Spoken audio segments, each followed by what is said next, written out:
Hey guys, welcome back. So today we're going to be taking a look at the new stems feature in the MPC. Let's dive into it. Welcome back to the channel, Chris here. So like I said in today's video, we're going to be diving into the stems feature. I've been very excited to show this to you guys. The technology has blown my mind and I can't wait to experiment with it. I'm pretty new to this. I've been playing with it a little bit to try get my hands around it before I showed it off to you guys, but we're going to be doing a little bit of learning together. So with that said, let's dive into it.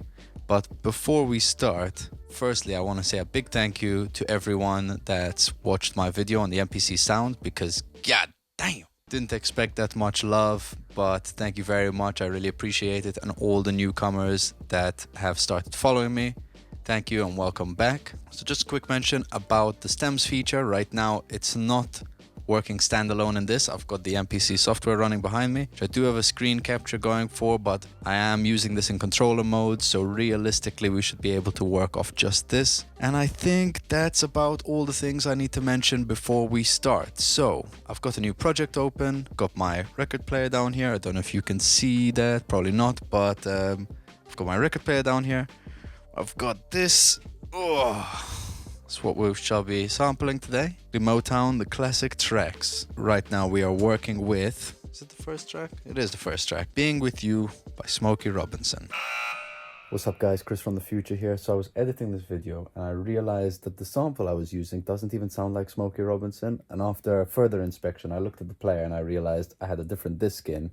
So I was actually looking at side 3, which is Never Had a Dream Come True by Stevie Wonder.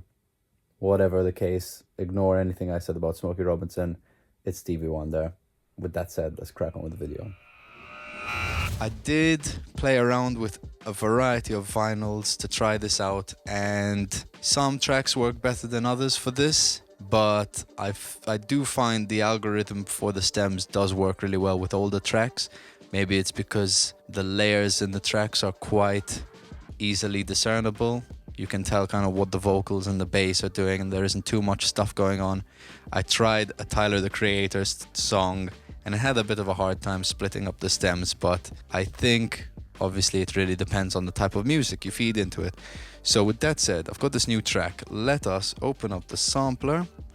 I've got 9 and 10 selected, which is the vinyl player. Giving it a little tap there. I'm going to put this microphone on a stand and we're going to get into it. Hopefully this won't get in the way too much, but we'll see how it goes. Okay, so let's sample the track. Okay, so let's edit the sample. This is the sample we're working with. In my every dream, I'm loved by you. Nice, I'm gonna use just the end of the sample, so if I do those start and end points. All right, that should be enough. Let's discard the rest, don't need it. And now, the stems. Actually, before I do that, I'm gonna trim and just slice up the sample. I never had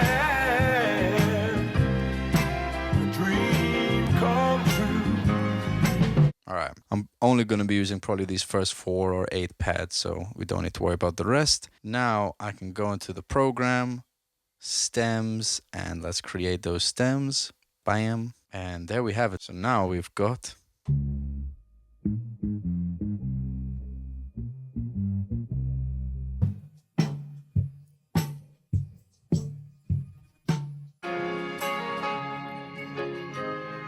oh, that's so nice. My favorite. I never had a dream come true. I mean, you can hear the reverb tails and stuff in that. I'm really impressed at how well this has separated the vocals. For this, I'm going to go ahead and use the instrument track.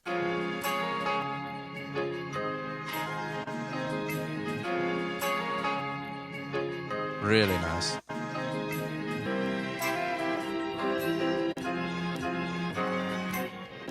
Okay, really lush. Now I'm gonna go on Shift, convert this to a new drum program using slices. Bam. And what's it like if we put it in reverse?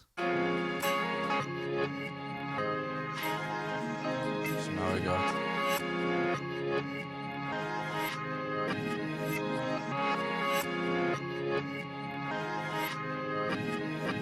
Super crazy. Let's add some drums to this. For the sake of time, I'm going to just stick a loop on here. You can tell it's definitely not the right speed. So let's see, what's the tempo we're working with?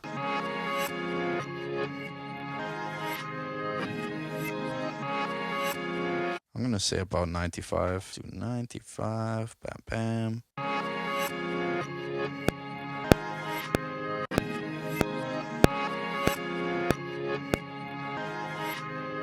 Now we can add our drum beat, and that should be synced up.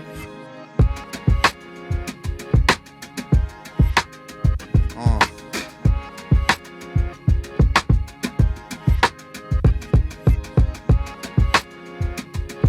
All right, nice. I'm going to extend the sequence. Oh, I'm going to extend it by doubling it up. Boom. So then I can do that little beat chop, and let's record it in.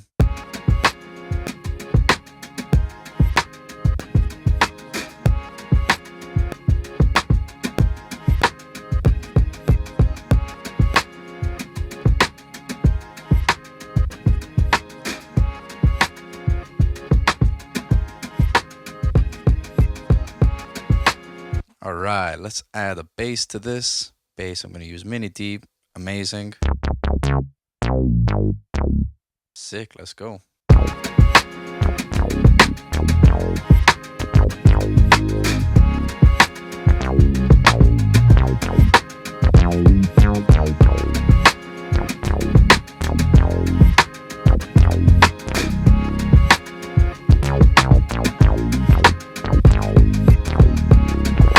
So it's got a bit of a major feel, this song. I want it to sound a bit more minor, so instead of that, I'm going to use the F. And let's see how it sounds. That's interesting. I did leave the auto time correct on. I'm going to turn that off and do it one more time.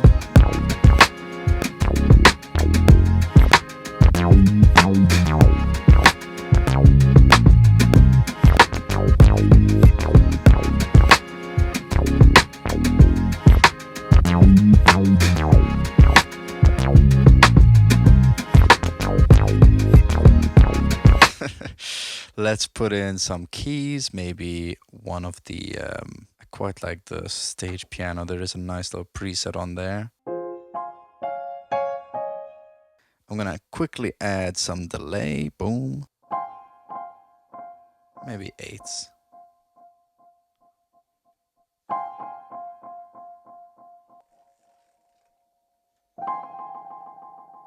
I do really like this, just the longest.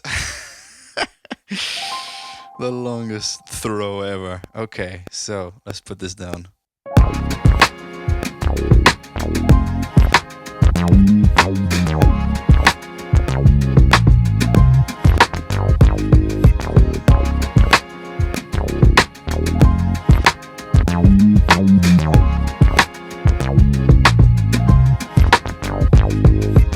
Sick, okay, I think I'm just gonna finish off by adding a little lead to this.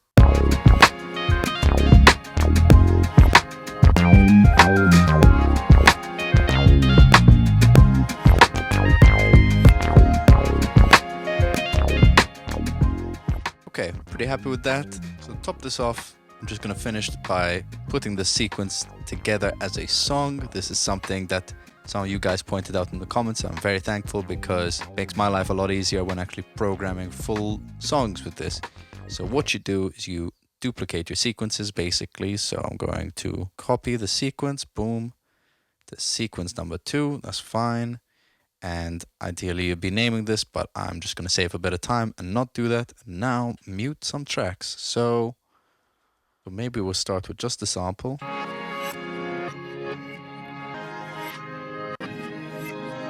So this could be our intro sequence. And if I mute the drums at the end, let's see if I do that.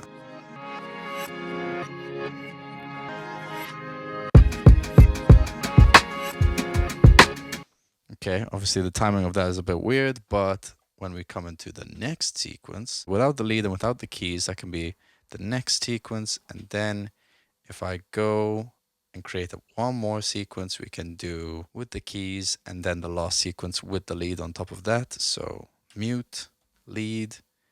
Okay, so we've got sequence 2 is the intro. This is the main sample plus the drums and the bass. Then drums, bass, and keys and sample, and then everything. So I should name this. Give me a sec. Okay, so I've named everything. I'm just going to go into song mode, and now you can see we've got all of the different sequences. So I'm going to start by having this be the intro. Then we can put in the bass and drums, then put in the piano, and then put in the full sequence, or maybe I'll go straight into full and then we'll go bass and drums and then piano and then full again, something like that. Actually, you know what? I'll put this as bass and drums and then there we go.